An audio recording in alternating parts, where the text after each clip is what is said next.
La Fondation IPT Intégration pour tous a accompagné 5600 personnes. Ils l'ont fait depuis leurs 28 sites en Suisse et grâce à leurs 200 collaborateurs. En 2022, la Fondation fête ses 50 ans et elle le fait par une série d'événements et de tables rondes et de conférences qui commencent ce soir ici avec vous et dont le fil rouge sera quelle est la place de l'humain dans l'entreprise et dans les métiers de demain. Mesdames et messieurs, bonsoir. Bienvenue donc à ce premier événement des 50 ans d'IPT en Suisse. Je m'appelle Marc Benninger, je suis le rédacteur en chef du magazine HR Today, qui est un magazine de ressources humaines. Et c'est moi qui vais donc animer cette soirée et vous accompagner jusqu'à la fin, vers 20h25, 20h30.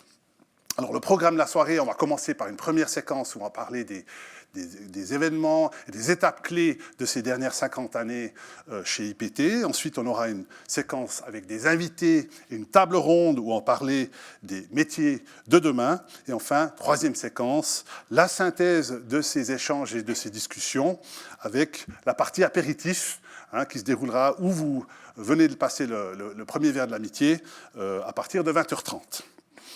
Alors la première invitée à venir sur scène, c'est Lise Delaloy, qui est la directrice générale d'IPT depuis juin 2018 et dans l'institution depuis 14 ans. Après des études de lettres à l'Université de Lausanne, elle a commencé sa carrière dans la vente chez Coca-Cola. Elle a également présidé la commune d'Ardon, sous la bannière PLR, en Valais, pendant 12 ans. On peut l'accueillir sur scène.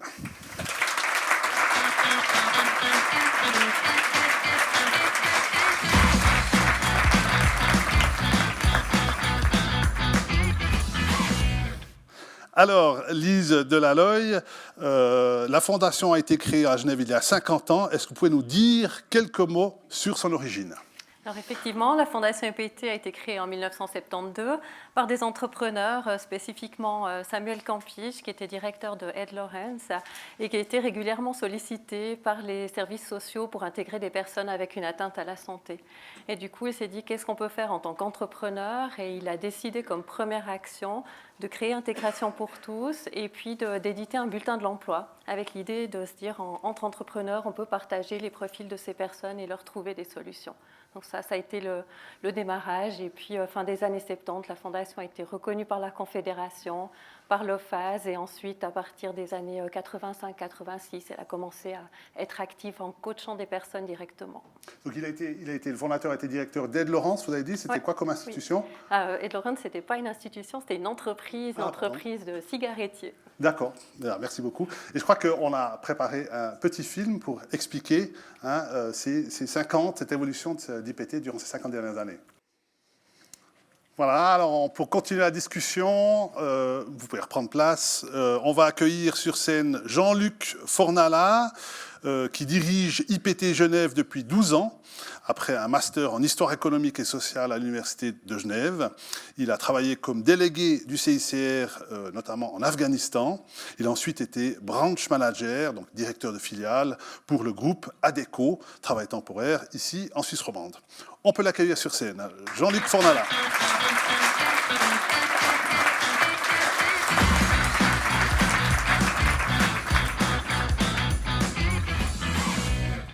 Alors Jean-Luc Fornala, vous êtes ici pour nous parler d'IPT Genève. Parlez-nous des différentes étapes de cette institution ici à Genève. Alors, je ne vais pas revenir sur les premières étapes puisqu'elles ont été déjà décrites, mais à partir de 1986, le premier démarrage d'un bureau de placement avec des conseillers en insertion qui se mettent en place. Ensuite, dès 2008, la création de Genatoire grâce à l'initiative de M. Patrick Audier, programme qui est toujours en place aujourd'hui. En 2012, on crée des modules différents sous l'impulsion de l'AI pour créer différentes étapes possibles dans l'accompagnement des personnes.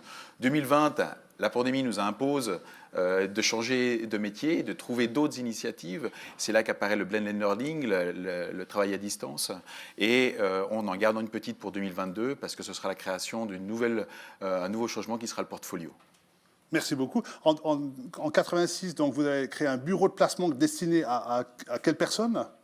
Alors, créé à des personnes qui avaient une problématique de santé, d'accord ? à la suite du bulletin de l'emploi qui existait déjà, où Ouais. ces personnes étaient présentées, cette fois-ci, ces personnes étaient accompagnées par des conseillers en insertion pour faciliter cet accès à l'emploi et aussi faire comprendre aux entreprises l'intérêt qu'ils avaient d'employer des personnes qui avaient aussi une problématique de santé. Lise Delaloy, quelle place a pris la Fondation dans l'insertion et la réinsertion professionnelle en Suisse depuis ces différentes étapes? Effectivement, on l'a vu avec le film, l'association, enfin la fondation s'est bien développée depuis 1986. Essentiellement, elle s'est développée sur la Suisse romande au départ, ensuite sur la Suisse alémanique en partie aussi et sur le Tessin. Donc une place importante. Elle est restée très proche des entreprises, mais elle travaille surtout aujourd'hui avec les milieux publics et je dirais avec les 3 axes principaux qui sont le SECO, Service de l'emploi, les ORP, avec la partie OFAS et puis les offices AI et puis tout ce qui touche à l'aide sociale, ça reste effectivement 90% de notre activité. Et puis une présence dans toute la Suisse, majoritairement en Suisse romande ou également répartie dans tout le pays? Alors majoritairement en Suisse romande, au Tessin aussi on est bien implanté sur la Suisse alémanique, vous l'avez vu, Berne, Zurich, Bâle, Liestal, aussi des choses qui se développent. Et à Genève, comment se situe alors la Fondation IPT dans ce contexte? Alors, la Fondation IPT est un des partenaires principaux à la fois des institutions présentes, l'aide sociale, l'hospice, l'Office cantonal de l'emploi, bien sûr, l'assurance invalidité, mais également certaines entreprises qui passent par nous aussi pour leurs propres collaborateurs qui sont en difficulté. Et l'objectif qu'on a principalement, c'est de trouver des solutions. Ces solutions ne sont pas toujours les mêmes en fonction des institutions qui font appel à nous. On peut avoir des orientations qui sont vraiment sur le côté de l'emploi, puis d'autres sur des orientations qui sont liées à du développement personnel ou alors de trouver une cible professionnelle en lien avec la difficulté à la santé. Merci beaucoup. Et s'il fallait donner aujourd'hui, résumer les forces d'IPT, quelles forces est-ce que vous résumeriez, Lise Delaloy? Alors je dirais que la première chose, la proximité avec les entreprises qui est restée très forte depuis la naissance d'IPT, c'est quelque chose qui reste vraiment une de nos forces. L'agilité, on doit sans cesse se renouveler. C'est vrai que c'est vraiment un retour qu'on a de nos clients. En fait, on a vraiment une agilité qui est là. Et le fait de mettre la personne au centre, de vraiment pouvoir accompagner les personnes que l'on coach en les mettant vraiment au centre, en faisant du personnalisé par rapport à eux, c'est aussi un retour qu'on a très régulièrement dans nos points forts. D'accord, donc proximité avec les entreprises, l'agilité, la personne au centre, vous en rajouteriez? Oui, une présence nationale qui apporte aussi des solutions, puisque chaque canton finalement a des besoins. Les institutions décantonales ont des besoins spécifiques qui font qu'on développe certaines choses sur le Valais qu'on ne développe pas forcément à Genève, mais cette capacité, elle existe au sein de la Fondation, ce qui nous permet cette agilité de pouvoir trouver des solutions aux demandes des institutions, mais pas seulement, aussi aux demandes des entreprises. Je dirais aussi une chose qui est très importante, c'est les collaborateurs, c'est les équipes avec qui on travaille, parce que c'est avec eux qu'on peut être agile, c'est eux qui sont force de proposition, c'est eux qui sont au cœur à la fois des entreprises et également des candidats et qui peuvent faire remonter les choses qui font sens et qui font sens à la fois pour les candidats qu'on accompagne, mais également pour les institutions qu'on accompagne également. En tout cas, je peux en témoigner en préparant cet événement. Il y a vraiment une bonne ambiance et puis c'est très professionnel dans la manière de préparer tout ça. Parlons du futur. Comment est-ce que vous voyez le rôle de la Fondation dans le contexte genevois, Jean-Luc Fournala? Alors à Genève, on a un marché du travail qui est extrêmement concurrentiel. Donc ça, c'est un des éléments de base auxquels vous rajoutez, avec notamment la pandémie l'a mis en avant, des difficultés, des nouveaux métiers qui apparaissent ou des métiers qui se transforment. Les deux ensemble font qu'on a une population qui est plus en difficulté face au marché du travail parce qu'elle est justement à cheval entre cette concurrence et des métiers qui apparaissent sur lesquels elle n'est pas forcément prête à avancer. Donc IPT, pour le futur, c'est de pouvoir être au cœur de cette charnière, de cette précarisation de cette population et de pouvoir apporter des solutions qui sont en lien avec le marché du travail, qui sont en lien avec ces nouveaux métiers qui vont apparaître et dont on va discuter éventuellement après, sur ces métiers qui apparaissent, mais également aussi d'apporter des solutions aux entreprises qui sont ici, qui veulent recruter de manière localement, qui veulent avoir leur contribution sociale dans cette démarche-là. Et dans cette démarche-là, bien sûr, ils ont toute leur place et on souhaite les accompagner dans cette vision qu'ils ont de leur entreprise. D'accord, donc l'avenir plutôt difficile, la précarité, la pression accrue sur le marché de l'emploi, pour IPT, ça veut dire qu'il y aura des défis importants à affronter ces prochaines années. Et sur le niveau suisse? Sur le niveau suisse aussi, on a des défis à affronter effectivement, mais je dirais qu'il y a vraiment de regarder ce qui se passe, de pouvoir anticiper. On voit le marché du travail qui évolue et c'est notre rôle aussi de pouvoir anticiper, de ne pas attendre que les changements arrivent, mais aussi avec un public qui est, voilà, on a des gens qui ont fait d'autres études, d'autres pas. Il faut pouvoir anticiper à tous les niveaux, que ce soit en digitalisation, avec tout ce qui se passe. Donc ça, c'est un de nos défis. Et puis vraiment d'être à l'écoute du terrain. Les personnes qu'on accompagne, elles ont besoin de quoi? Les institutions, les partenaires publics qu'on a, quels sont leurs besoins, et ça, c'est un challenge constant.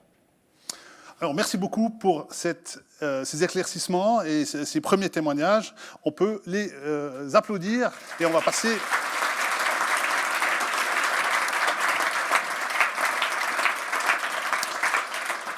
Et on va passer donc à la prochaine séquence de cette soirée qui est la parole est à nos invités. Et je vais accueillir bientôt sur scène le conseiller d'État Thierry Apotello qui est le directeur du département de la cohésion sociale. On peut l'applaudir.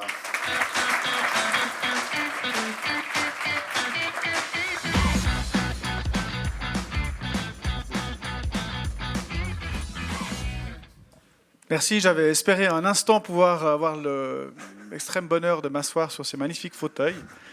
Du coup, je me suis dit, il faudrait peut-être que je prenne la possibilité sur mon vélo d'en piquer un. Mais c'est vrai qu'ils sont superbes aux couleurs d'IPT, ça fait particulièrement chic et bravo.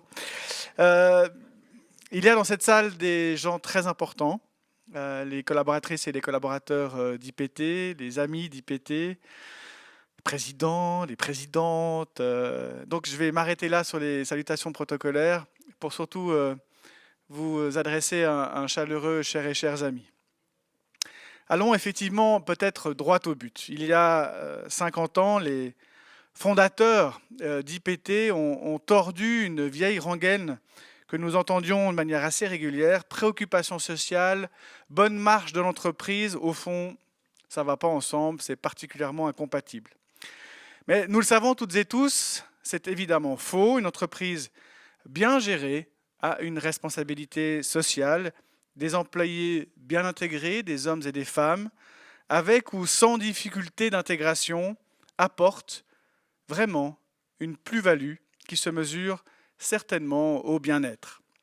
La fondation IPT est donc née de ce contexte, qu'il faut le rappeler, sortait d'ailleurs de cette période incroyable que je n'ai pas connue, de mai 68.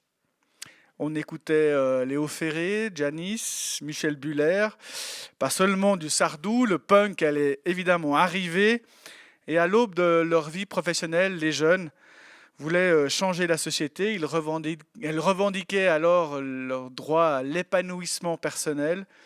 C'était une vision particulièrement transversale. Cela touchait l'ensemble des secteurs de la vie, mais aussi de l'économie. En 1972, le Centre national du patronat français, remarquez qu'on disait alors patronat et non pas entreprise, le CNPF donc ouvrait ses assises annuelles sur la question de l'humanisation, et je cite, et la valorisation du travail. Cette remise en question du taylorisme est un des effets induits de mai 68. Cette même préoccupation a conduit d'ailleurs la même année des entreprises à créer en Suisse et à Genève la fondation IPT. En 1972, toujours, la France crée l'égalité salariale. À Fribourg, on inaugurait une haute école de travail social dont les valeurs sont toutes trois communes, l'égalité, la justice et l'inclusion. Mesdames et messieurs, pour qu'une entreprise marche, il faut une bonne alchimie entre des personnes et leur environnement. La fondation IPT s'est d'ailleurs justement donné cet objectif de concilier les exigences économiques et les aspects humains. L'objectif est de permettre à chacun, à chacune, de révéler son plein potentiel, comme le film nous l'a montré, et de devenir la bonne personne au bon endroit et au bon moment. L'insertion et la réinsertion ne révèlent pas seulement d'un objectif humaniste, mais il y a aussi des objectifs économiques. Intégration pour tous travaille ainsi avec les assurances sociales, les entreprises, les institutions, les médecins. Elle propose, elle forme et elle accompagne, mais surtout elle fait le lien. Et le résultat est là, en 2021, 52% des mises en relation se sont conclues par un placement au sein d'une entreprise. Mais surtout, j'aimerais insister sur un autre chiffre, 89%. 89% des personnes étaient en emploi après 2 ans de placement. Le taux de satisfaction mutuelle est à mesurer d'ailleurs à cette aune. Et ainsi, pour les personnes concernées, c'est simple, il s'agit d'un retour à la vraie vie après peut-être un certain nombre de difficultés. Chers et chers amis d'IPT, à ce stade, je voudrais évidemment remercier et féliciter chaleureusement toutes celles et tous ceux qui s'engagent chaque année. 5500 personnes, bien sûr, mais c'est aussi 15 000 entreprises qui font confiance au sérieux et au professionnalisme d'IPT. Je voudrais aussi, si je peux me permettre, évoquer le sujet de la table ronde de ce soir rapidement. Création et transformation des métiers de demain vers plus de digital ou du moins point d'interrogation. Évidemment, dit comme ça, le réflexe consiste à dire que la numérisation fait perdre de l'humain. Et si à l'inverse, on postulait autre chose, on postulait que le développement économique peut apporter une réelle plus-value à la vie quotidienne des gens. Notre responsabilité, toutes et tous, c'est d'accepter le progrès pour ce qu'il est. Ceux qui ont refusé l'électricité ou le chemin de fer ont eu tort. Ne faisons pas la même erreur. La numérisation de la société n'est, à mon sens, pas un problème. Ce sont ces ratés, ces défauts de conception qui peuvent parfois l'être. La Confédération a publié cette année un guide. Il faut vous accrocher.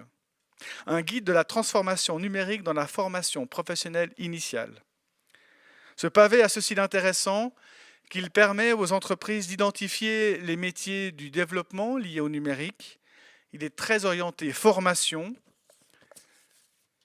De nouveaux métiers apparaissent dans cet ouvrage, mais de nouveaux réflexes aussi. Leur approche doit être transversale, les pouvoirs publics, les entreprises, les formateurs, les sociologues, les urbanistes, les usagers des prestations diverses doivent œuvrer avec les informaticiennes et les informaticiens. Les logiciels doivent être d'un maniement simple, lisible et clair. Même si je dois avouer devant vous que sur ce sujet-là, l'État a encore une marge de progression, disons-nous. Une bonne prestation numérique permet aux entreprises l'accès aux informations. Elle peut aussi, et c'est ma conviction, limiter le non-recours aux prestations sociales. Non pas en remplaçant l'humain, mais en faisant en sorte de préparer celui-ci à la rencontre. Quand c'est simple, on y va. Ce qu'il faut, c'est mettre les gens à l'aise et le fléchage doit être simple, l'approche dédramatisée et l'information directe. Je souhaitais ainsi amener quelques considérations avant la passionnante table ronde qui nous attend, car si l'idée prévaut, selon laquelle le numérique est un mal nécessaire plutôt qu'un bien, alors je pense que nous allons stagner. Ce qu'il faut affiner, c'est la mise en forme, l'objectif et l'accès. Cela est en ce sens pas d'algorithme, mais c'est du travail, de la pensée, de l'échange, des contacts humains. Ce que vous faites déjà, la Fondation IPT, ce que vous allez faire encore, et à toutes et à tous, je vous remercie de votre présence, de mes remerciements tout particuliers au nom de la République et Canton de Genève pour votre activité, et bon anniversaire à la Fondation IPT. Alors, merci beaucoup, cher conseiller d'État, pour ces mots. Je retiens le chiffre de plus de 80% des personnes insérées ou réinsérées par la Fondation IPT le sont encore en emploi après 2 ans. Alors, je vous présente le prochain intervenant, c'est Olivier Sandeau, qui est le directeur général adjoint de l'affaire Genève depuis 2007, et il est aussi président de la Fondation IPT depuis 2011. On accueille Olivier Sandeau.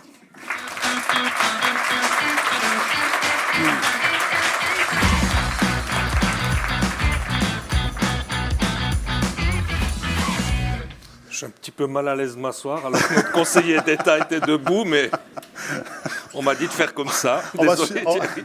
Tout à fait, on va suivre le protocole. Absolument. Alors, vous êtes le président de la Fondation IPT et aussi directeur adjoint de l'affaire. Alors, quel lien est-ce que vous faites entre les entreprises d'un côté et la Fondation IPT de l'autre? Alors tout d'abord, j'aimerais remercier notre conseiller d'État, Thierry. Je te remercie pour les mots que tu as eus pour notre fondation. Moi, ce n'est pas sans émotion que je suis là ce soir, parce que ça fait donc 22 ans que je travaille ici à l'affaire Genève. Je préside IPT depuis 2011. Je crois que je suis au conseil depuis 2007. Ça commence à dater un peu. Et puis, je suis né la même année que la fondation IPT. Donc voilà. Donc c'est pas sans émotion que je suis là avec vous ce soir. Alors, le lien avec les entreprises, il est fondamental, puisque comme Lise Delalloy l'a dit précédemment, ce sont des entreprises genevoises qui ont créé IPT. Et une des spécificités d'IPT, c'est bien évidemment de vouloir réinsérer l'humain, mais c'est aussi de mettre l'entreprise au centre. Et ça, c'est pas la seule fondation qui fait ça. La fondation Calif, qui est ici présente ce soir et que je remercie de sa venue, le fait aussi. Mais ça veut dire, parce qu'au fond, il y a beaucoup d'employeurs qui veulent insérer, qui veulent réinsérer. Mais ils ont le nez dans le guidon, ils doivent payer les salaires, il faut qu'ils fassent tourner la boîte. Et puis, ils sont démunis. Donc, alors qu'une fondation comme IPT, elle les accompagne dans ce processus d'insertion et de réinsertion. D'où le lien très important par rapport à votre question entreprise-IPT. C'est difficile de mettre l'entreprise au centre, de les convaincre Alors, les entreprises, non, mais il faut qu'elles se sentent accompagnées. Parce que si, encore une fois, l'employeur, il a le nez dans le guidon, il doit juste payer les salaires, et puis en plus, on vit une période un petit peu particulière. Si on lui dit, écoute, tu ne veux pas insérer quelqu'un, mais débrouille-toi parce que nous, on n'a pas... Non, par contre, si on l'accompagne, oui. Et puis donc, quelle importance est-ce que cette fondation IPT, justement, elle a dans ce monde en pleine mutation qu'on est en train de vivre maintenant, avec tous ces enjeux, notamment en termes de cohésion sociale?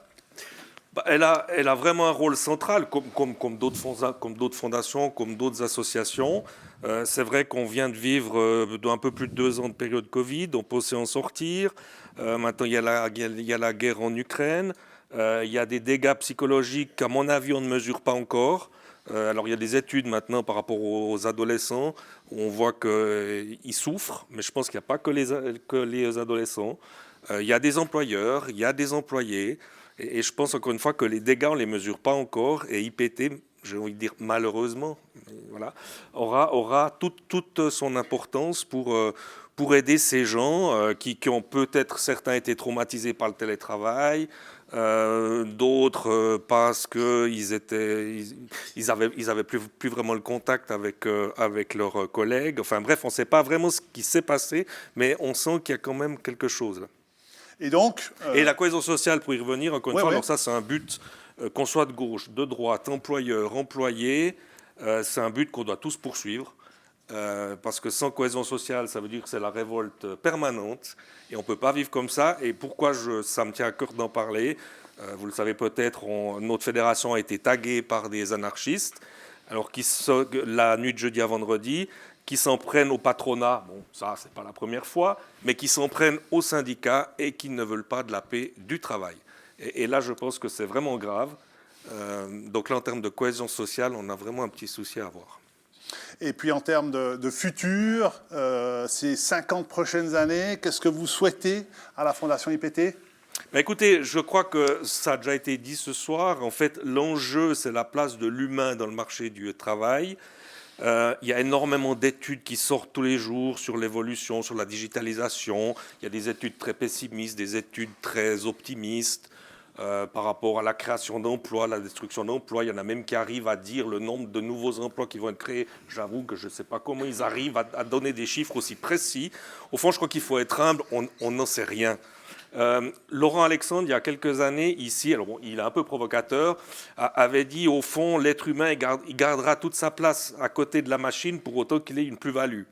Eh bien, on doit faire en sorte que l'être humain garde une plus-value. Je suis convaincu, je te rejoins Thierry, que l'être humain gardera toute sa place, mais justement IPT et d'autres ont justement pour vocation de faire en sorte que l'être humain garde toute sa place à côté de l'intelligence artificielle, des robots et des machines.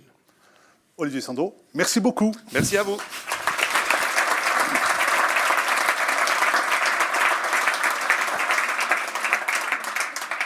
Et donc, on va passer à la prochaine séquence, qui est cette table ronde évoquée par Thierry Apotello sur les métiers de l'avenir. On va donc lancer le jingle.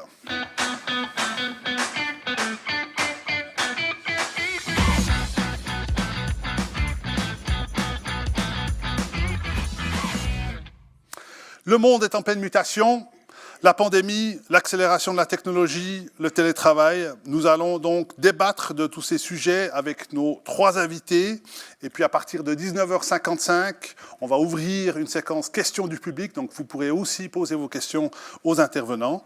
Je vais d'abord vous présenter les 3 personnes avant de les accueillir sur scène. Donc Isabelle Chapuis est diplômée en marketing et ressources humaines de l'Université de Saint-Gall. Et en 2019, elle a fondé le Swiss Center for Positive Futures de HEC Lausanne, qui est un laboratoire qui imagine des scénarios du futur, notamment dans le domaine du travail. Christophe Barban, bien connu à Genève et en Suisse, est le cofondateur de la société Loico, qu'il a cofondée en 2013, qui est une société qui propose un panel de prestations finances et RH externalisées. Il est titulaire d'un master en sciences économiques de HEC Lausanne. Il préside la Fédération romande des consommateurs depuis 2017 et il est également membre du conseil de fondation de promotion santé suisse. Et enfin, Anne Ornung Soukup, vous êtes, après des études aux États-Unis et en Afrique du Sud, elle a d'abord travaillé dans la consultance, puis dans la finance ici à Genève. Elle est aussi très active dans le monde associatif en présidant le Career Women's Forum et elle a siégé au comité de l'International Club notamment, de l'American International Club notamment, pardon. Et depuis 2016, elle est la présidente du conseil d'administration des TPG ici à Genève. On peut les accueillir sur scène.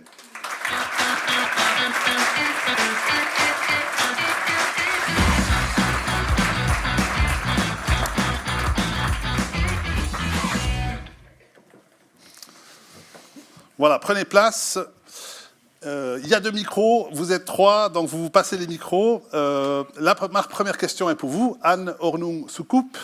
Les véhicules autonomes se développent de plus en plus, les TPG, ils innovent aussi sur ce sujet. Alors, quels sont les changements visibles à l'horizon dans les métiers liés au transport des personnes ? Les projets, parce qu'il y en a plusieurs, les projets de véhicules autonomes des TPG sont l'exemple parfait de l'évolution des métiers. Depuis 160 ans à peu près, les TPG ont commencé TPG, ça ne s'appelait pas TPG, mais le transport collectif a commencé il y a 160 ans à Genève et en 160 ans, 155, on a à peine changé. Bus et tram, transporter les personnes. Depuis 5 ans, on est maintenant au 3e projet de véhicules autonomes des TPG. Premier, c'était à Mérin, 2e est en cours sur Belle-Idée, et le 3e projet maintenant est sur le point d'être lancé. Les métiers concernés par les véhicules autonomes sont en évolution tellement rapide. Je vous dis, après 155 ans, en 5 ans, on est en train de changer, mais à une vitesse absolument de foudre. Donc, c'est vraiment absolument incroyable. Et juste pour donner un exemple, avant que je termine, il y a 2 personnes sur les projets de véhicules autonomes des TPG. Une des 2 personnes, c'est une jeune femme qui est conductrice de tram depuis quelques années et elle est aussi opératrice et programmatrice de véhicules autonomes. Donc ça, c'est une sacrée évolution de métier et elle est brillante. Donc ces nouvelles technologies ouvrent certains métiers aux femmes, ce qui n'était pas possible avant. Donc est-ce que concrètement, quels seront les métiers qui vont être créés par ces véhicules autonomes ? Je pourrais donner une liste de 20 ou 30. Donnez-nous 3 ou 4. D'accord. Mécanotricien. D'accord. Mécanotricien, D'accord. qui est en fait les personnes qui travaillent sur les véhicules électriques. Ouais. Les TPG, on est maintenant à 50% de véhicules électriques. En 2030, ce sera 100%. Donc, il faut les gens dans les ateliers qui travaillent sur les moteurs électriques. Et puis, je vous donne un exemple d'une évolution de métier, parce qu'on a parlé, je pense que M. Apotello a parlé de ça. L'évolution des métiers, c'est par exemple, on a quelqu'un qui, son titre est responsable de communication. Sans doute, dans les années 80 ou 60, on avait quelqu'un qui était responsable de la communication. Mais lui, il fait que les campagnes en médias sociaux. Donc c'est une évolution complètement nouvelle d'un métier qui existe depuis des décennies. D'accord. Encore un troisième ou un quatrième métier qui va apparaître? Troisième, c'est le digital printing. Et dans le digital D'accord. printing, on a 4 personnes, 3 sont des ex-conducteurs. D'accord. C'est quoi le digital printing? Digital printing, c'est l'imprimer. Vous savez, tous les panneaux que vous voyez sur le réseau. Oui. Bon, vous êtes à Fribourg, mais Oui, oui. à Genève, je suis sûr qu'il y a aussi des panneaux. Oui, Donc, il y en a tous aussi. ces On a des panneaux vaches, doivent hein, être c'est bon. imprimés. Excusez-moi. Ouais. doivent être imprimés. Et donc, on a un département de digital printing. Et je D'accord. trouve très frappant que 3 personnes sont des ex-conducteurs. D'accord. Est-ce que le fait qu'il y ait des véhicules autonomes, il veut dire qu'il y aura à l'avenir tout un réseau de véhicules de transport de personnes à Genève sans chauffeur? Absolument. D'accord. Mais pas que. Mais pas que. Je veux dire, un tram qui fait 80 tonnes avec 400 personnes dedans, c'est difficile d'imaginer qu'on aura tous les trams de Genève qui seront en véhicules autonomes. Les petits, tout ce qu'on a maintenant, c'est des véhicules autonomes qui sont assez petits, c'est 10 à 12 personnes, mais qui peuvent être aussi sur demande. Donc là aussi, on fait un système de véhicules sur demande qui peut aussi révolutionner la mobilité. Est-ce que véhicule autonome veut dire qu'il n'y a plus de chauffeur ou bien il y a quand même quelqu'un mais il fait autre chose? La loi suisse Voilà. exige, vous avez mentionné aussi le fait que l'État a aussi des choses à faire. La loi suisse exige, et ça, c'est la même chose dans la plupart des pays, exige qu'il y ait quelqu'un dans le véhicule. Je vous donne un secret. Tout le monde pense que puisqu'il faut quelqu'un dans le véhicule, c'est en fait pour arrêter le véhicule quand il y a un danger. Ouais. En fait, avec la technologie qui est encore en cours, l'opérateur, l'opératrice qui est dans le véhicule a surtout besoin de le reboot et de le faire repartir parce qu'une feuille qui tombe peut arrêter le D'accord. véhicule autonome. D'accord. Il y a encore à faire dans la technologie. D'accord, merci beaucoup. Christophe Barman, sur le site internet de votre entreprise Loico, vous indiquez que vous adorez l'humain, mais en parallèle, vous digitalisez tout ce qui peut l'être. Alors comment est-ce que vous gérez ce paradoxe entre la place importante, et je vous ai vu plusieurs fois en conférence parler justement de ce facteur humain, et puis de cette digitalisation qui est quand même votre fonds de commerce? C'est qui le marketeur qui a écrit ça? Non, c'est pas vrai. C'est vrai que je dis souvent, on a chez Loico depuis le début des valeurs assez fortes. On a axé notre performance aussi sur notre capacité à avoir un impact favorable sur les gens, sur l'environnement, etc. C'est bon qu'on pourra parler de ça aussi plus tard, mais en fait, on n'a juste pas le choix parce que je dis souvent, les clients, ils sont d'accord de payer 10% de plus parce qu'on est Bonnard, mais pas 100%. Donc, ouais. Bonnard, je dis, voilà, impact favorable, local, etc. etc. Ouais. Et aujourd'hui, on a analysé tous nos métiers. Donc, nous, ce qu'on fait, c'est qu'on fait de l'outsourcing, en bon français, de prestations de support. Hein, donc, RH, finance, assurance, etc. Ouais. Et c'est des métiers, manque de bol, hein, je pense qu'on en parlera après, qui sont tout en haut de la liste des métiers fortement digitalisables. On a analysé qu'en 4 ou 5 ans, on aurait 40 à 50% des tâches qui sont faites aujourd'hui par l'humain, qui sont faites par des robots. Donc ouais. C'est massif. Hein. Aujourd'hui, on a 115 collaborateurs. C'est-à-dire qu'on a plus de 60 collaborateurs qui, a priori, peuvent être remplacés par des robots, pas demain, hein, maintenant. Ouais. Donc on fait quoi avec ce constat-là? Et c'est la grosse difficulté, je crois, des entreprises, notamment des PME. Hein. 115 collaborateurs, ça reste une petite PME, hein, dans l'horizon notamment des gros agents digitalisateurs. Qu'est-ce que vous faites avec cette info aujourd'hui? Et nous, notre pari, c'est de dire, qu'on veut licencier personne, on veut pouvoir conserver, parce que pour nous, de donner du travail, c'est de la performance. Hein, et on voudrait pas, on perdrait en performance sur cet axe-là, évidemment, si on licenciait les gens, on ne veut pas le faire. Mais ce qu'on veut faire, c'est accompagner l'humain vers sa pleine capacité dans une réalité nouvelle et augmentée. Je donne un exemple très simple, on gère des accidents et des maladies au niveau administratif avec une partie des gens chez nous, donc c'est des entreprises qui sous-traitent ça chez nous, donc je gère ça pour 42 000 collaborateurs de nos clients. Et ça, c'est à 60 ou 70% automatisable. On a 20 personnes qui font ça. Mm. D'accord ? Donc ce qu'on a fait simplement, c'est qu'on a travaillé avec ces équipes pour définir la valeur ajoutée du futur. En l'occurrence, s'occuper vraiment de l'humain. Donc voilà, je fais un peu mon lien avec ma casquette promotion santé suisse, mais de dire aujourd'hui, les entreprises ont de la peine à suivre les cas de pénibilité, les malades, les accidentés, les gens qui pètent les hunchtots parce que tout va trop vite, etc. Et donc, nous, on va les aider.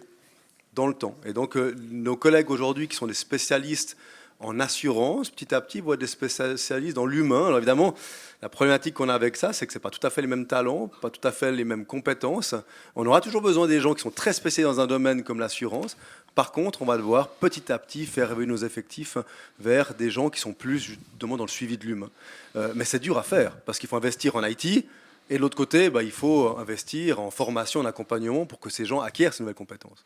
Donc si je résume, tous ces métiers aujourd'hui faits par des employés de commerce ou des personnes ces 60 collaborateurs sur 130 ou chez vous, vont progressivement être réalisés par des algorithmes, des ordinateurs, des machines. Charlie s'appelle pour l'instant. Charlie s'appelle.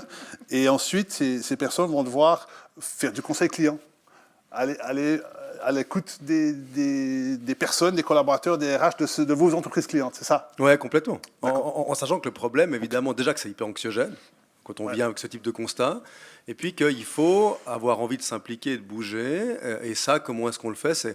On implique aujourd'hui les gens dans la définition de leur propre métier dans le futur. Ouais. Et je pense que c'est très important, pas que ça vienne d'une direction qui dit « Ah bah les gars, maintenant, demain, vous allez faire ça mais qu'en fait, tout le processus soit fait par les gens, pour les gens.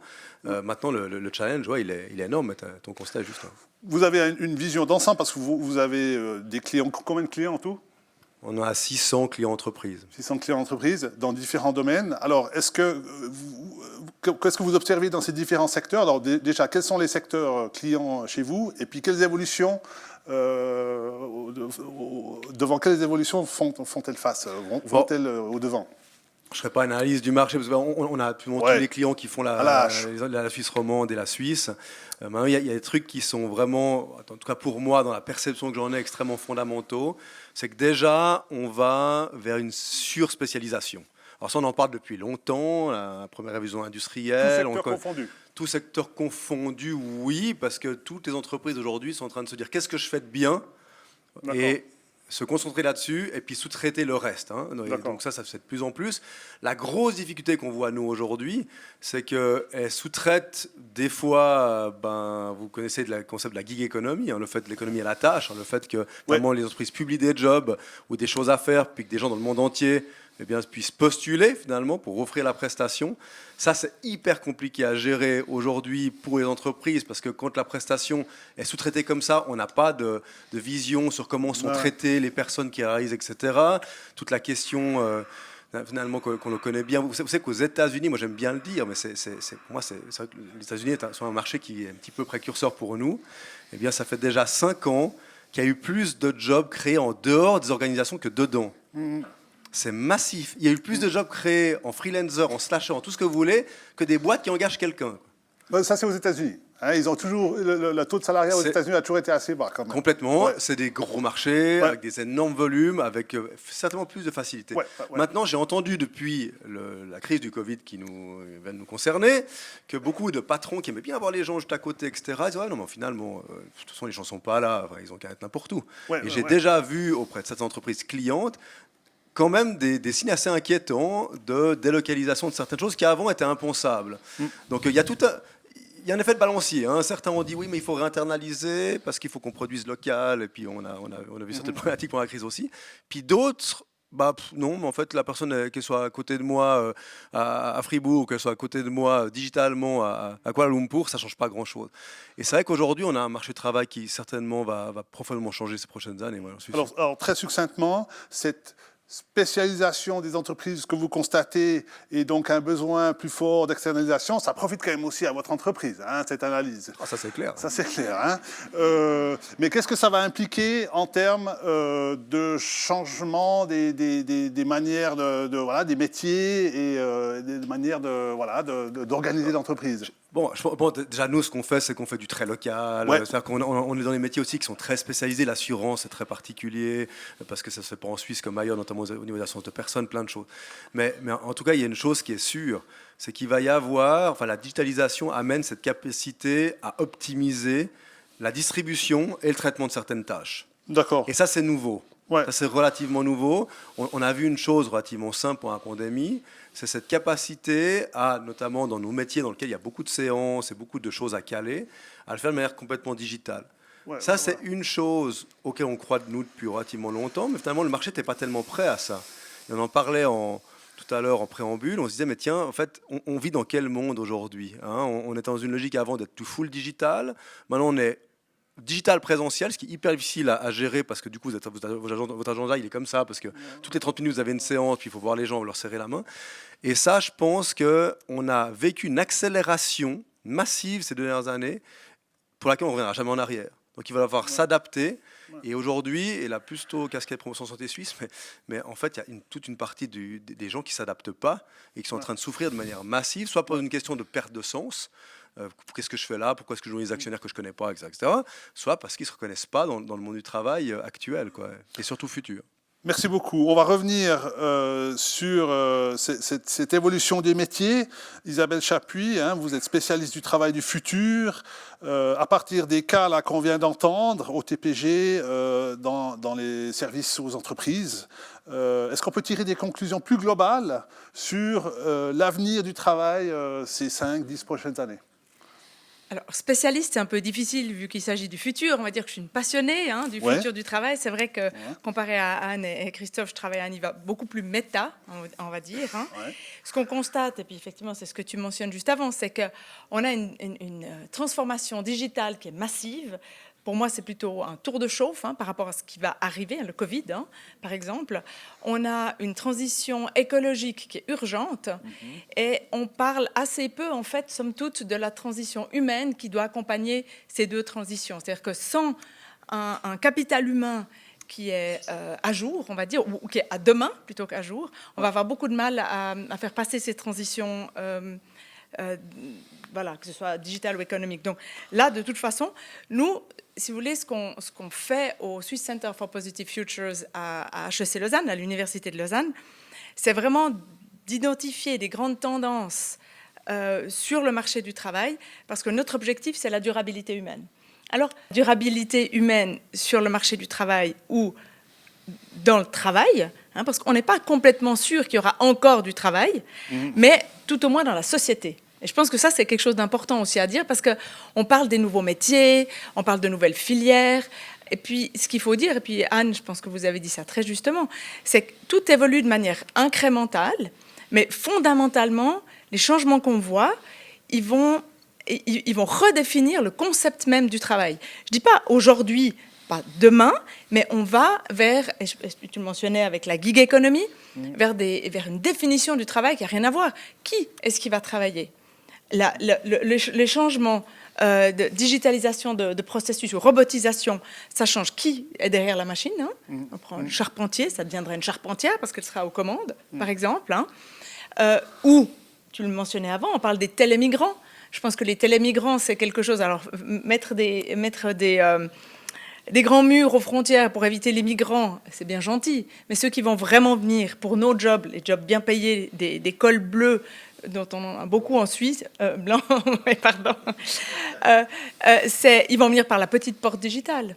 Donc ils vont typiquement, le faire à distance. Ils vont le faire à distance. Jusqu'à présent, en fait, on pouvait déjà le faire. Il y avait déjà tout qui était disponible. Simplement, il n'y a pas eu cette espèce d'accélération et cette prise de conscience qu'en fait, pourquoi pas.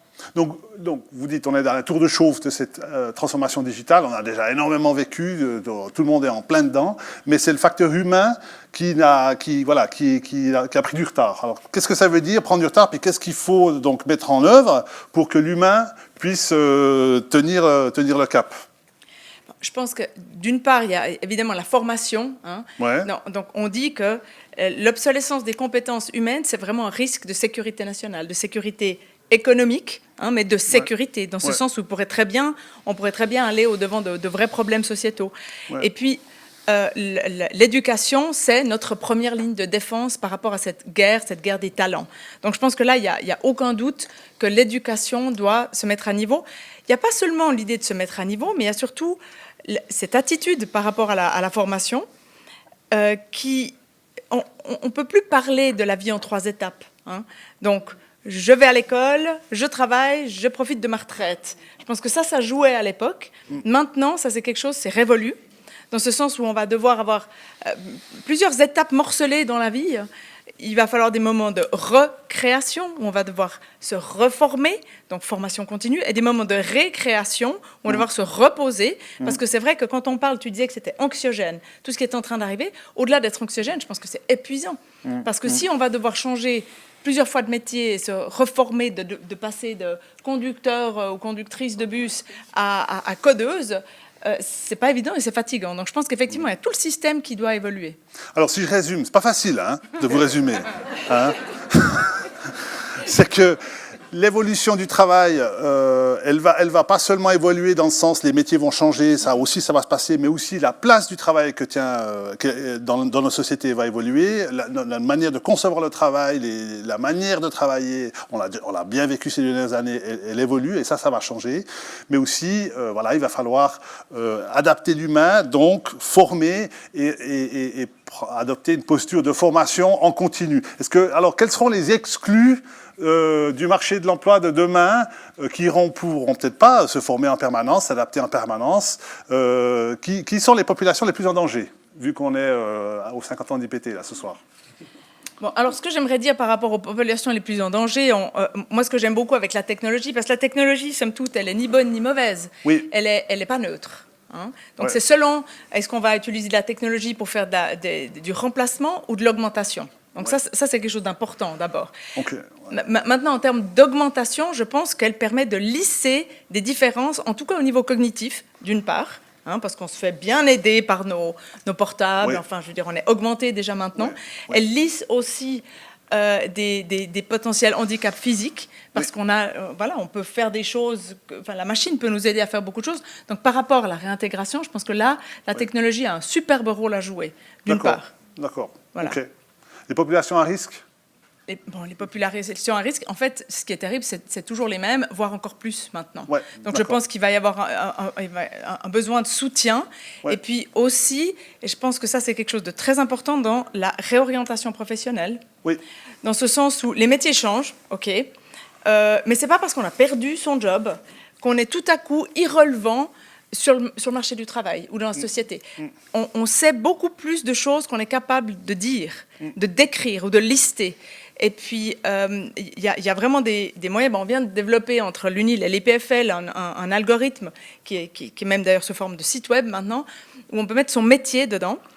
Il y a 967 métiers qui ont été analysés sur la base de plus de 80 compétences. Ouais.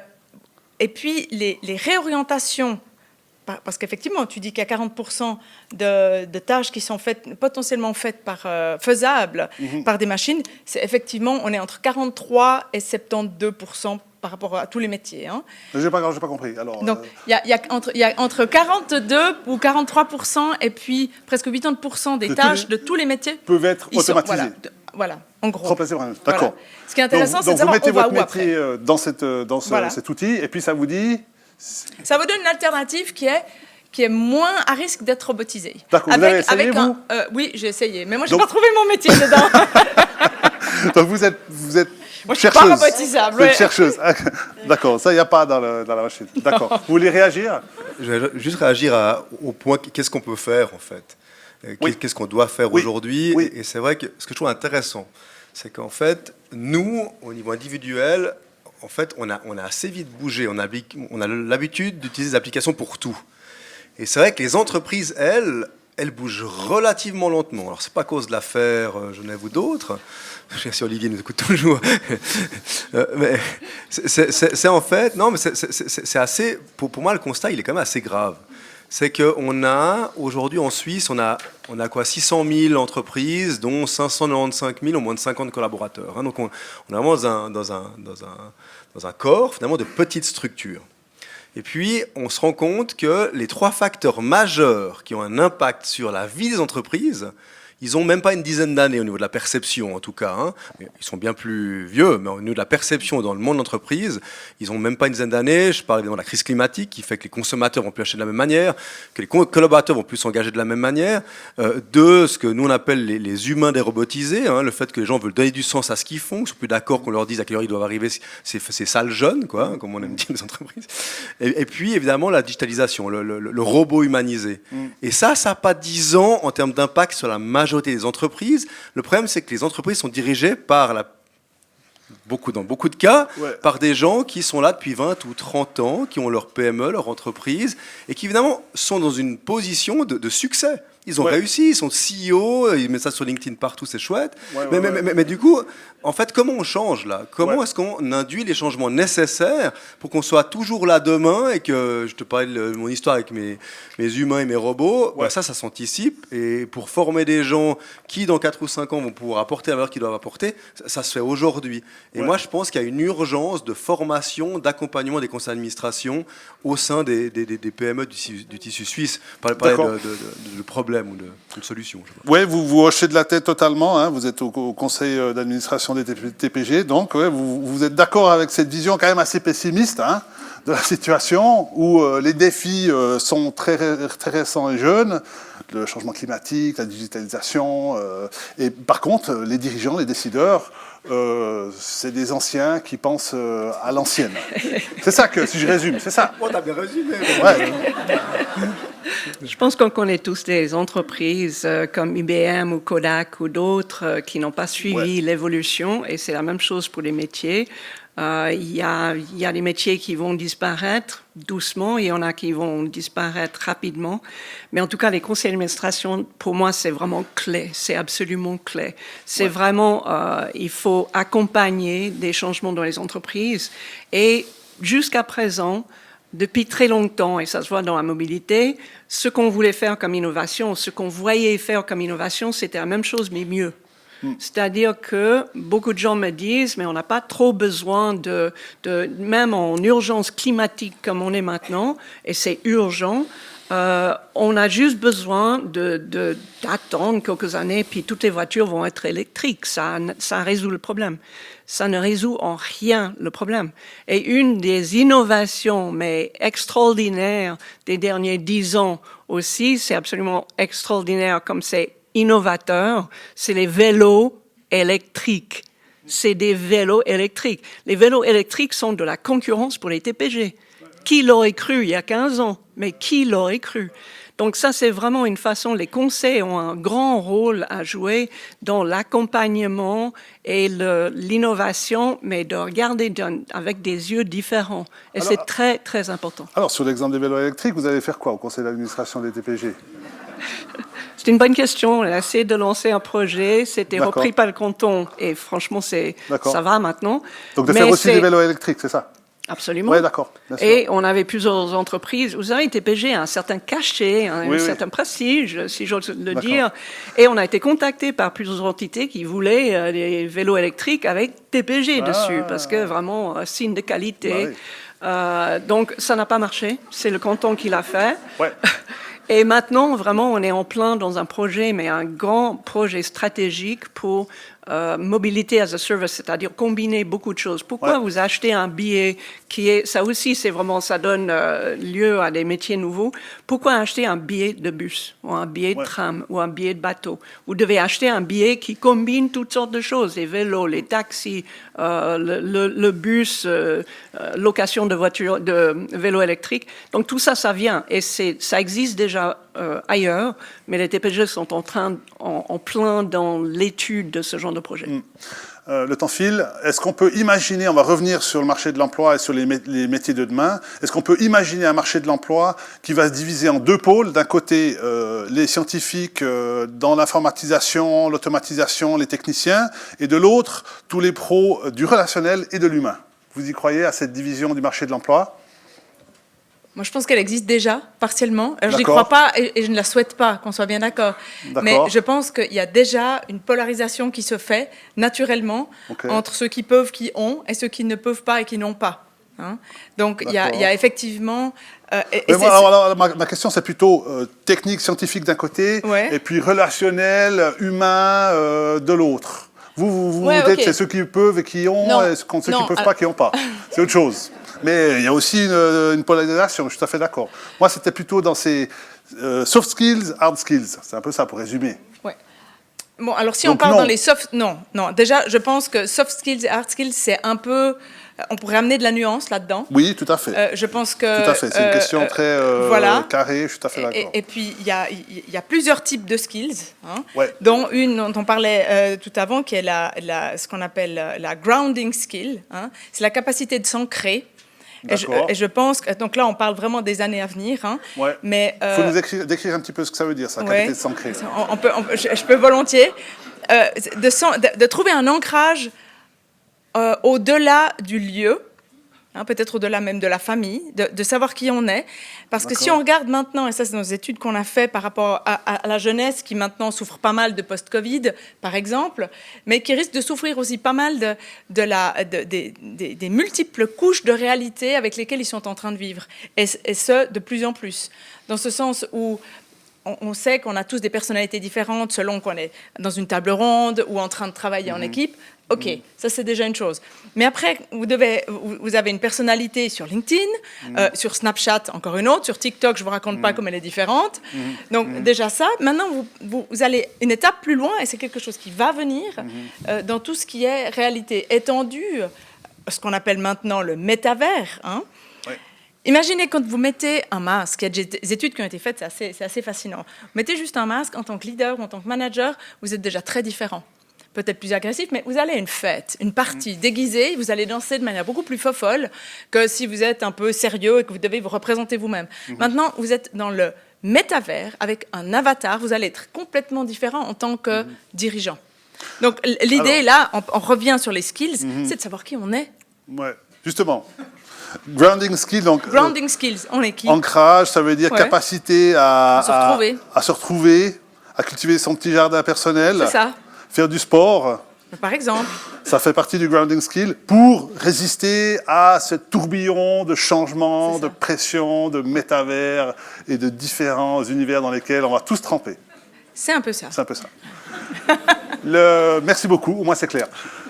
Christophe Barman, un marché d'emploi qui se divise en deux pôles. D'un côté, les scientifiques, les geeks, les bons dans la technique, et de l'autre, ceux qui sont plutôt bons dans l'humain et le relationnel. C'est caricatural. C'est trop caricatural, évidemment. Maintenant, D'accord. c'est vrai que j'ai pas... Enfin, de dire aujourd'hui, dans 5 ou 10 ans, de quoi sera fait notre force de travail, c'est hyper compliqué, évidemment. Je me risquerai pas, je n'ai pas tes compétences, en l'occurrence, et je ne fais pas les recherches que tu fais. Maintenant, j'ai une conviction. C'est celle que plus les organisations vont globalement vouloir laisser la place à l'humain, plus on va vouloir mettre ce côté humain en avant, plus on va mettre l'humain en souffrance, bizarrement. Et c'est ce qu'on est en train de voir. C'est-à-dire qu'a priori, on dit, OK, on veut des organisations dans lesquelles les gens sont autonomes, sont bien, etc. Ouais. Et en fait, on se rend compte qu'on n'a jamais, et là de nouveau promotion santé suisse, on n'a jamais eu autant de détresse au travail. Ah, ben c'est justement pour ça qu'on essaie de remettre l'humain au centre, non? Eh ben, c'est bien la difficulté, c'est qu'aujourd'hui, quand on fait des analyses pour montrer notamment les taux d'absentéisme dans les organisations, pour montrer les taux de départ, on a parlé de la Great Resignation aux États-Unis, Oui. les gens, ils ne comprennent pas, on donne tout, on met l'humain au centre, on donne l'autonomie, on donne tout, puis les gens, ils partent quand même. Oui. Puis en plus, s'ils ne partent pas, ils sont malades. Oui. Et c'est vrai que c'est pour ça que j'aimais beaucoup en fait, ton idée de l'ancrage, c'est quand on se rend compte qu'on va devoir, en tant qu'organisation, se préoccuper de l'ancrage de nos collaborateurs, donc toute cette question de coaching individuel et tout ça. Alors qu'avant, on se disait, ouais, mais en fait, il suffit de mettre en place un cadre favorable, bienveillant, autonomie, tout ça, baby-foot, tout ce que tu veux. Ouais. Et puis les gens, finalement, ils vont être bien. Ouais. Et puis, ils vont nous le redonner. En fait, on se rend compte que ce n'est pas aussi simple que ça. Et toute la question de l'accélération qu'on vit aujourd'hui rend ça de plus en plus complexe. Et en tant qu'organisation, c'est de plus en plus difficile, parce qu'aussi, l'organisation, c'est quoi ?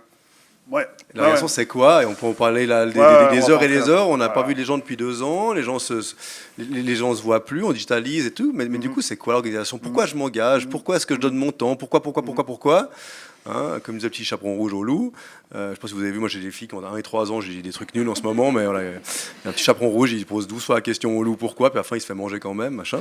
Mais il n'empêche, non, mais c'est vraiment hyper hyper presque anxiogène pour les organisations elles-mêmes, Ouais. qui en plus sont plus les plus grandes providers de jobs. Donc en tant que leader d'organisation, c'est des vraies questions.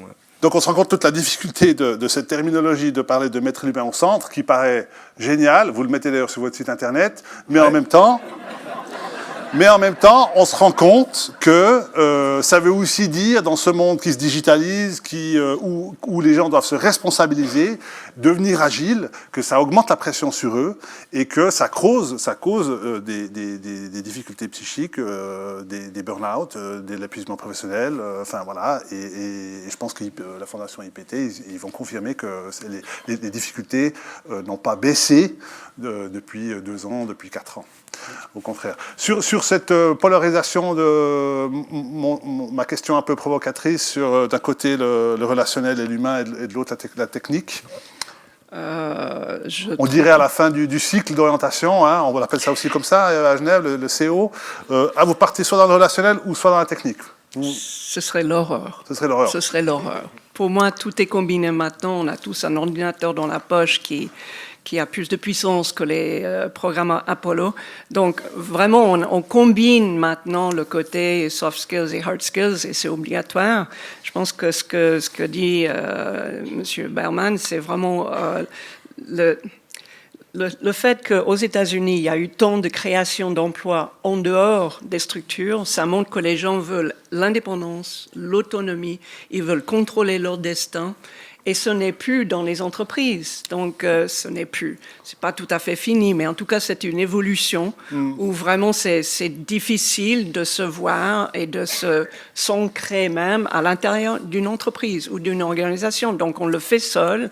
Et peut-être que dans ce cas-là, l'OICO serait, parce que ça existe déjà ce genre de service, c'est-à-dire un service de soutien aux indépendants. Et ils font tout pour la personne parce que personne est créatif. La personne est indépendante. La personne vraiment veut faire quelque chose qui est créatif et nouveau. Mais alors, pour faire l'assurance et puis, je veux dire, le fonds de prévoyance et payer les salaires de 2 personnes à côté, je veux dire, ça dépasse la compétence de la personne. Peut-être que ce sera vraiment une sorte de service supplémentaire à l'avenir où on va aider les créateurs, les créatifs. Et je pense que ça vient en Suisse aussi, ça va venir. Donc, c'est pas juste aux États-Unis. Et juste pour donner un exemple, pas de ça, mais vraiment ce qu'on disait avant de ce télétravail, j'ai un neveu aux États-Unis qui habite sur la côte ouest et qui vient d'être engagé sur la côte est par une société, il va jamais mettre les pieds. Il sera entièrement à 100% en télétravail sur la côte ouest. Donc, c'est quelque chose, lui, il va se sentir presque comme indépendant. Donc, c'est vraiment, ça, c'est des évolutions qui sont très rapides, mais qui viennent à la demande des personnes. Et il faut sensibiliser les conseils d'administration à ces changements. Ah, ça, c'est sûr. Voilà. Ça, c'est sûr. Alors, on va passer à la séquence questions du public.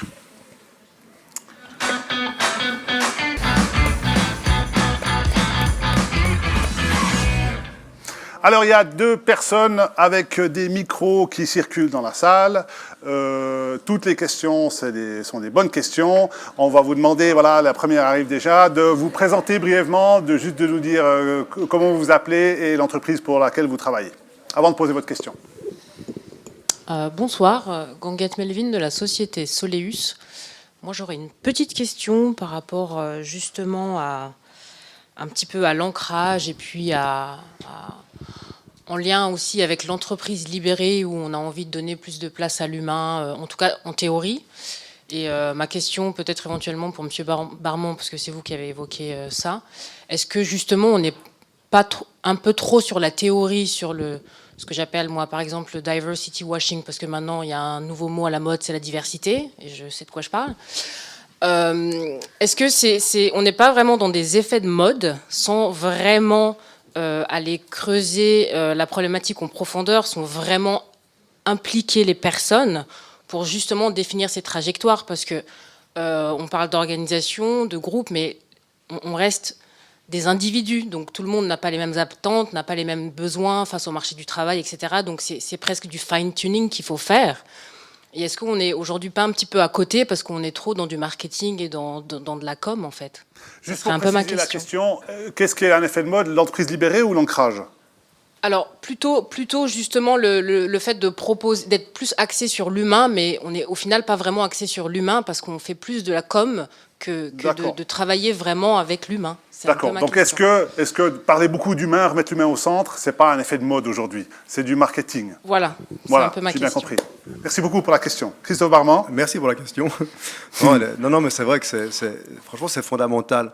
Peut-être juste 1 minute de contexte. Nous, quand on a créé l'OICO, on était deux amis qui avaient travaillé avant dans une entreprise qui était très, très point de base, quoi, hein. Il fallait faire de la rentabilité, etc., etc. Puis on s'est dit, mais en fait, en créant une entreprise, qu'est-ce qu'on veut? Qu'est-ce qu'on veut créer comme performance?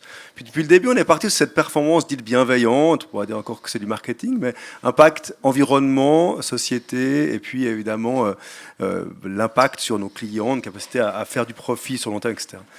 Et en fait, en créant ce modèle, on s'est dit, mais quels vont être les acteurs qui vont nous permettre finalement d'atteindre ce modèle? Et évidemment, c'est nos collaborateurs, c'est ceux qui vont faire.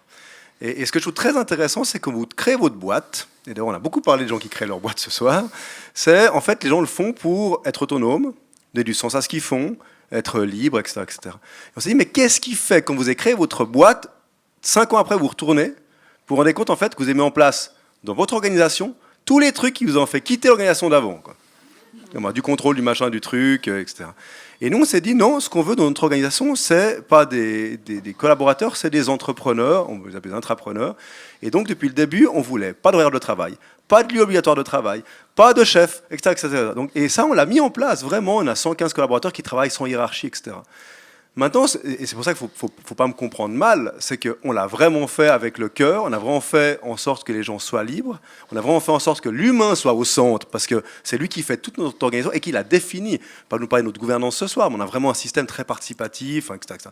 Je ne vais évidemment pas le faire ce soir, on n'a pas le temps, mais on se rend compte malgré tout que par rapport aux enjeux qu'on a évoqués, eh bien, on a toujours des gens qui ne se trouvent pas, des gens qui ont des problématiques de surengagement. On dit on a du surengagement chez nous parce que vous êtes entrepreneur, c'est cool, mais du coup vous bossez beaucoup, puis du coup peut-être trop pour votre santé. Et ça aujourd'hui on veut y travailler et l'action c'est comment est-ce qu'on y travaille. Donc je crois que évidemment il y a beaucoup d'organisations qui n'ont pas encore fait ce pas vraiment de organisationnellement mettre l'humain au centre pour différentes raisons. Mais pour celles qui l'ont fait, c'était mon message, pas plus loin que ça, c'est que malgré tout, on a des difficultés à garder les gens en santé et on a des difficultés à garder les gens intégrés, impliqués, tout ce qu'on veut, la grande démission et tout ça. Alors je ne dis pas qu'on a des taux catastrophiques, mais c'est des questions aujourd'hui qui nous préoccupent.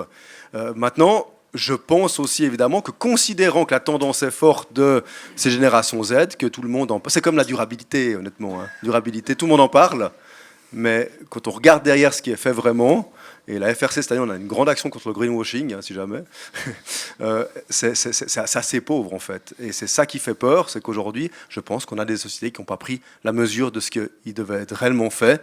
On doit prendre les choses en main, on a un monde à sauver en quelques années, et les entreprises doivent intégrer ça et le faire.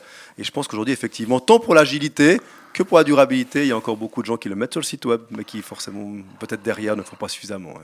Vous voulez réagir, les autres? Non, c'est tout bon. C'est nul ce que j'ai dit ou quoi? Non, c'est très bien. Non, c'est très bien. Non, c'est très bien. C'est très bien. Merci beaucoup. C'est bien, il a bien répondu? C'est tout. D'autres questions? Oui.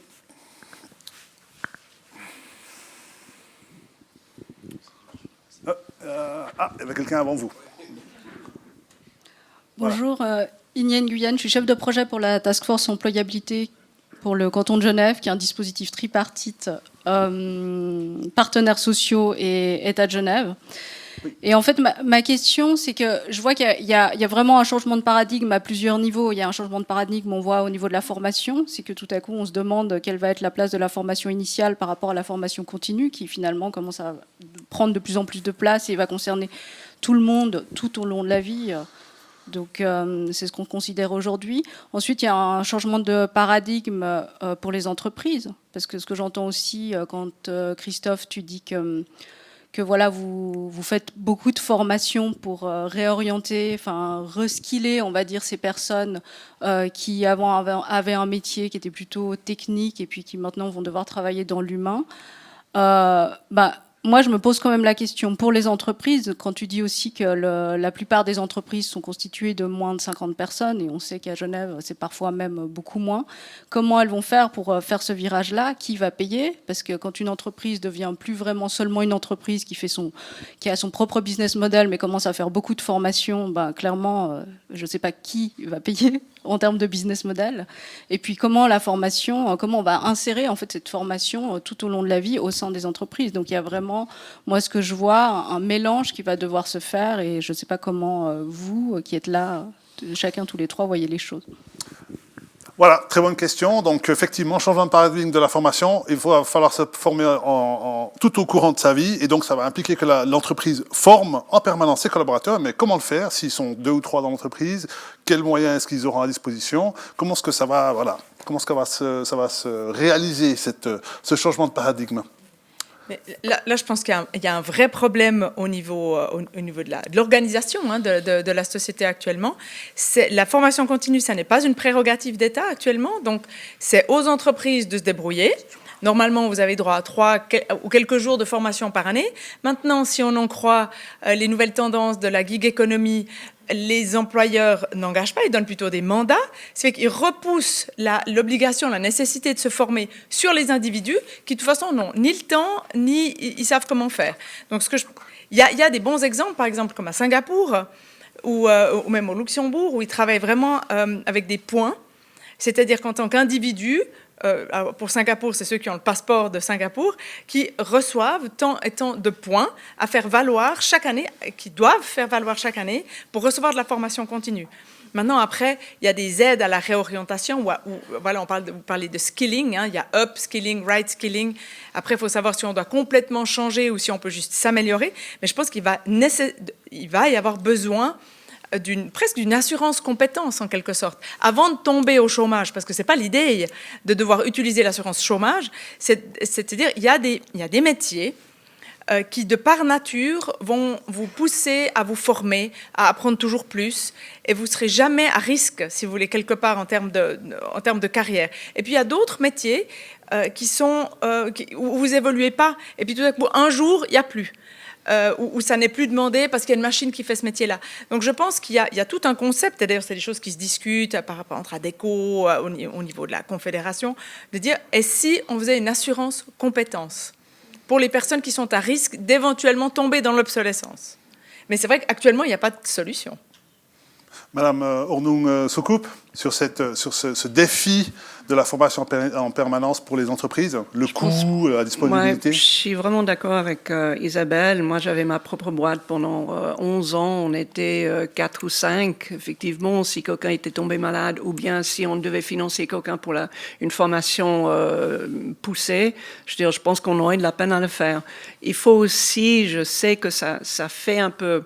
je ne sais pas si on m'écoute quand je le dis, mais le fait de perdre quelqu'un qui est déjà dans une boîte, c'est une perte de revenus, c'est une perte de la formation, une perte de la compétence.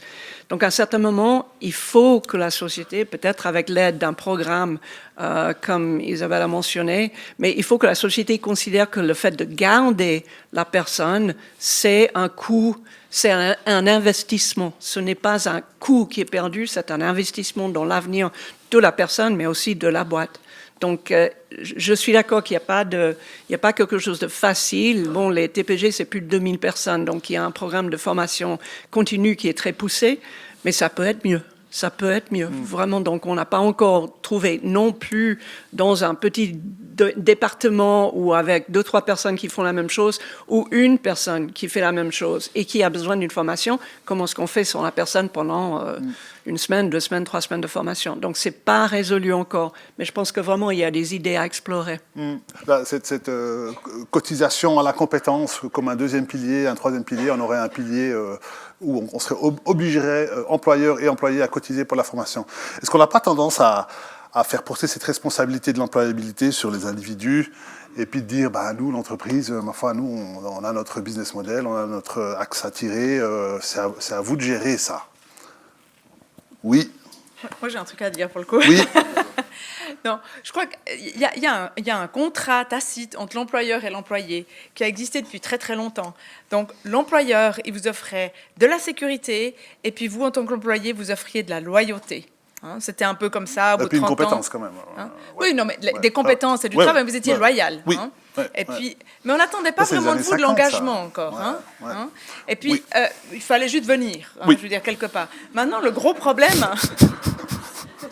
Non, je veux dire, ce qu'on entend maintenant parmi les grosses remarques, après tu me corrigeras, mais c'est qu'il y a un manque d'engagement, il y a un manque de motivation, ils ne savent plus vraiment ce qu'ils veulent faire, mais en même temps, l'employeur, il n'offre plus du tout la sécurité, et même s'il prétend offrir de la sécurité, on ne peut plus, il n'y a plus personne qui peut prétendre offrir de la sécurité. Donc, pour l'employé, ce nouveau contrat un peu tacite, c'est OK, tu me donnes ton engagement, donc ta motivation, ton implication dans le travail, et moi, en contrepartie, je t'offre de l'employabilité. Ça, c'est un nouveau contrat qui est en train de changer. Quand même. Une dernière remarque? Ouais, bon, l'équation, elle est très compliquée. Hein. Tu as raison, parce qu'aujourd'hui, bah, quand vous êtes une PME, de nouveau, 99% des boîtes suisses, c'est ça. Et puis que vous devez payer des formations aux collaborateurs. C'est hyper cher, il faut du temps, je crois que ça a été dit. Nous, au début, on payait nos premiers salaires comme ça. Je disais, non, il voulait une formation, je ne sais pas où on va mettre ça, etc. Et pourtant, j'ai toujours dit, la formation, on joue pas avec. La formation, si on en a besoin, on la paye, on la finance, on trouve un moyen. On gamble jamais, ça. Je ne sais pas si tu as vu tourner sur LinkedIn ce truc qui dit, c'est le CEO qui parle au DRH, et puis... T'as pas vu ça? Ouais, tu l'as vu 10 fois, je pense. Mais c'est le CEO qui dit au DRH, mais qu'est-ce qu'on fait si on paye une formation à ce collaborateur et qu'il s'en va? Puis le DRH dit, ouais, mais qu'est-ce qu'on fait si on n'en paye pas puis qu'il reste? Oui, d'accord. Mais c'est fondamental. Et je ne sais pas, honnêtement, aujourd'hui, avec les enjeux qu'on a de formation, je ne sais pas comment les PME vont faire. Et j'adore l'idée, de ce fonds, que l'État vienne en aide, apporte un soutien. Il y a une chose qu'on n'a pas évoquée, c'est qu'en Suisse, en plus, il y a une autre tendance hyper forte, mais c'est la fin du bénévolat, quoi. Parce qu'on a beaucoup de prestations en Suisse qui sont gratos aujourd'hui, notamment 80% de la pratique sportive organisée en Suisse, c'est du bénévolat. Et ça, aujourd'hui, il fait comme ça. Pourquoi? Parce qu'on n'a plus le temps, parce que le monde d'entreprise est de plus en plus challenging. Donc, comment est-ce qu'on met tout ça dans l'équation pour faire en sorte qu'à la fin, que ces compétences puissent être conservées et que tout le monde puisse vivre, finalement, avec ce qu'il offre à la société? Merci beaucoup. J'ai encore une question là. Il reste 3-4 minutes. Oui, bonsoir, Patrick Schmid de Jeune Network et Ortra Santé Sociale. Moi, j'aimerais avoir une petite question, disons, fondamentale et assez naïve sur le niveau d'anxiété qui est en train de monter dans cette pièce. Parce que la question qui se pose, est-ce qu'on va y arriver? Est-ce que dans 10 ans, nos entreprises auront autant de succès, nos employés seront quand même globalement satisfaits de ce qu'ils font? Parce que, tout de même, enfin, je ne veux pas jouer au vieux rabat-joie, mais si on nous avait dit il y a 10 ans où on serait aujourd'hui, on aurait probablement eu aussi le même genre de niveau d'anxiété. Et en particulier, je me souviens très bien des grandes angoisses sur la génération Y. Or, la génération Y, apparemment, elle a eu pas mal de succès. Donc, comment vous imaginez, est-ce qu'on a les moyens? Est-ce qu'on va y arriver? Comme disait une chancelière maintenant à la retraite, wir schaffen das ou non? C'est ça que j'aimerais savoir de vous. Alors c'est vrai qu'on a dressé un portrait quand même assez sombre de cet avenir-là. Vous étiez tous d'accord là-dessus. Alors un message d'espoir avant de partir à l'apéro. On célèbre quand même les 50 ans d'IPT ce soir. Alors... C'est une très bonne question. Et je pense que vraiment, il ne faut jamais perdre la vue de... On est très, très privilégiés à habiter en Suisse. On se rend compte maintenant avec ce qui se passe à l'Est. Donc, il y a de l'aide. Je suis toujours étonnée par toutes les organisations qui existent en Suisse, à Genève, dans la région, IPT et d'autres, qui aident beaucoup. Je sais qu'il y a un problème d'angoisse, il y a un problème de santé mentale carrément parmi les jeunes et parmi les moins jeunes, mais je pense qu'il ne faut jamais oublier d'aller chercher de l'aide. Et vraiment, s'il y a quelqu'un dans le public, et je le dis vraiment en connaissance de cause, parce que j'ai certains cas autour de moi, demandez de l'aide, allez vers des gens, si vous êtes dans une boîte qui vous soutient, parlez avec les gens, parlez avec vos amis. Et vous savez, ce qui peut être aussi très, très favorable, c'est, ça va sembler politique, mais ça ne l'est pas. Sortez de la voiture et marchez et prenez votre vélo. C'est fou comme ça fait du bien. Ouais. Merci. Mais je crois que, alors, merci beaucoup. Mais je crois que la question, elle était pas seulement liée aux difficultés de santé psychique dont on a pas mal parlé ces 2 dernières années, mais vraiment par rapport au constat assez sombre qu'on a fait ce soir sur l'avenir des métiers, sur cette digitalisation, sur l'externalisation de tout un tas de services, sur la montée de cette gig economy. Peut-être par rapport à cet avenir des métiers et des compétences, un message d'espoir. Je reviens vers vous. D'accord. Moi, je suis quelqu'un d'optimiste et très positif de nature. Je pense que, on discutait avec Isabelle avant, l'évolution des métiers se passe depuis plus de 100 ans, depuis l'industrie, la révolution industrielle. C'est plus accéléré maintenant, c'est plus violent, c'est plus anxiogène, mais c'est quelque chose qui est constant. Mais c'est constant. Si c'est plus vite et c'est plus violent, il faut essayer de suivre, ou bien, je répète encore une fois, de demander de l'aide. Si vous avez besoin d'une formation dans une entreprise, si l'entreprise ne vous donne pas cette formation, ne vous paye pas cette formation, essayez de trouver un autre job aussi. Je dis vraiment, il faut être mobile. C'est vrai, il n'y a pas de loyauté dans l'un sens ou dans l'autre, et je pense que c'est juste. Les gens ont été bloqués dans des professions dans le passé, mais pendant très longtemps, et pendant, je veux dire, vraiment toute leur vie des fois.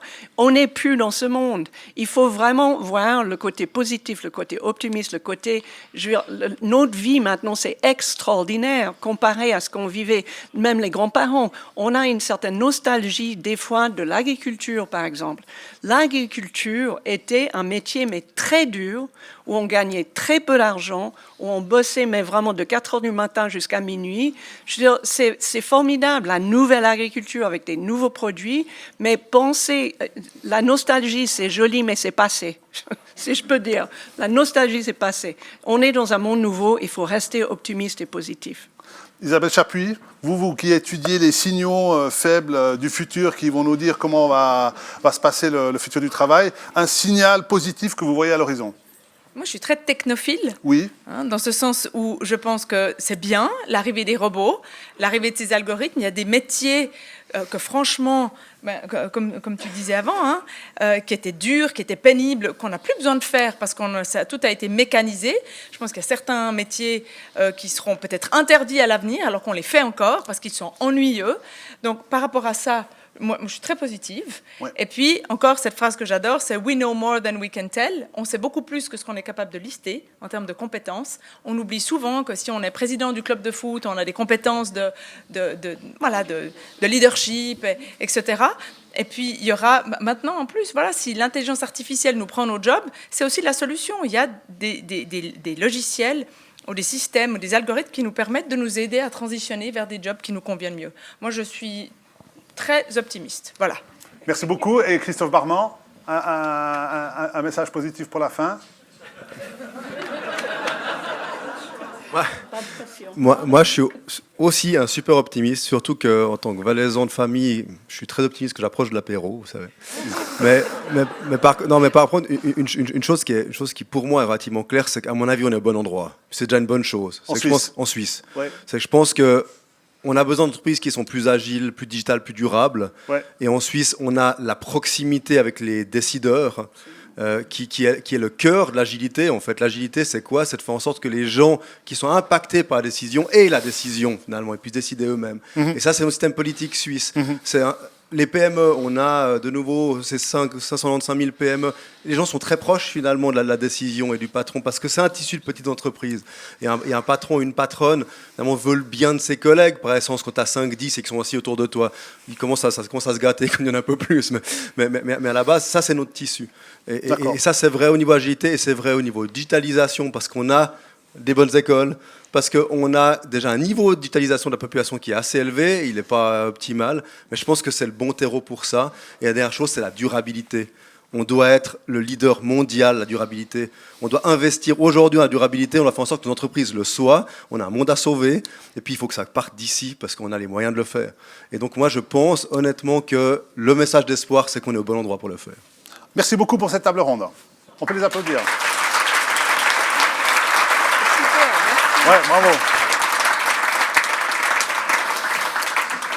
Et pour la dernière séquence de cette soirée, j'invite sur scène Madame Lise Delaloy et Jean-Luc Fornala.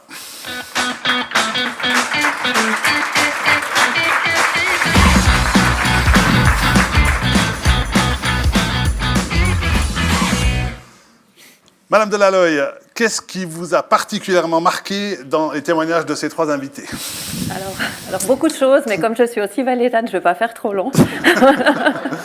Donc, mais je dirais, pour moi, il y a vraiment deux points qui étaient importants. Un premier, finalement, qui m'a rassurée sur la Fondation, parce que nos créateurs, nos entrepreneurs qui ont créé la Fondation, leur idée, c'était de se dire, chaque personne a des compétences, elle ne les connaît pas forcément, comment les faire ressortir pour l'aider à se réinsérer. Et c'est quelque chose que j'ai entendu aussi fortement ce soir, c'est-à-dire comment on va rechercher ses compétences. Alors, on peut s'aider de choses digitales, mais nous, on le sait aussi, et ça, c'est peut-être une des forces de l'être humain, et ça, je le garde en message positif. L'autre point que je garderai donc dans les deux, c'est aussi mettre l'humain au centre. On en a parlé. Pour nous, c'est un travail de tous les jours. C'est pas juste des mots qu'on doit mettre. C'est vraiment quelque chose qu'on doit vivre avec les personnes qu'on accompagne, mais aussi qu'on doit vivre avec nos collaborateurs. Et c'est un sacré challenge. Et je suis convaincue, comme ça a très bien été dit, c'est l'environnement, il est important. On doit être dans un bel environnement, enfin, où on peut s'épanouir. Mais je suis convaincue que ça passe essentiellement par des relations humaines de qualité. Et ça, c'est vraiment pour moi un point important et que j'estime qu'avec la Fondation, on peut continuer à cultiver. Merci beaucoup. Et pour vous, M. Fornala, qu'est-ce que vous retenez de cette table ronde, de cette vision des métiers du futur? Alors, c'est difficile de passer après tout ce panel qu'on a eu, mais je dirais, moi, je retiendrai la partie de la formation.